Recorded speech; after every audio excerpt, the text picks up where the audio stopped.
In this video, we are going to rewrite quadratic expressions in equivalent forms, and we're going to continue using our concept of area with this generic rectangle. And at this point, we're trying to put together patterns and things that we see and use those to our advantage.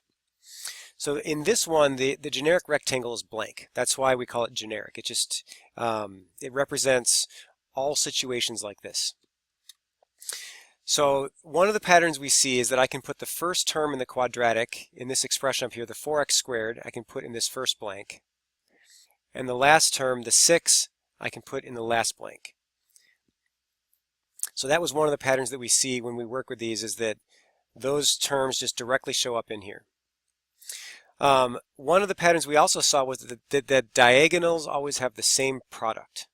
So if I look at this diagonal, 4x squared times 6, that's 24x squared when I multiply them. So whatever these blanks are in my puzzle, this must also be 24x squared. And if this rectangle is going to have an equivalent area to this sum, this quadratic up here, these two blanks, the only thing that's missing is this minus 10x. These two blanks must add to negative 10x. So I'm looking for something that multiplies to 24, just thinking of the numbers, and adds to negative 10. I got the negative 10 from this middle term here. So 24, I'm going to start listing things that multiply to 24.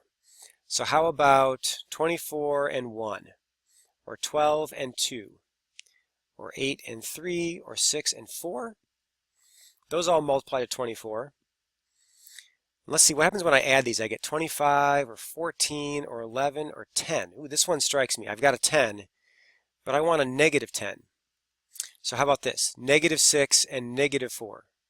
That still multiplies to positive 24 because a negative times a negative is still positive, and they add to negative 10. So there's my puzzle. I've got negative 6x and negative 4x.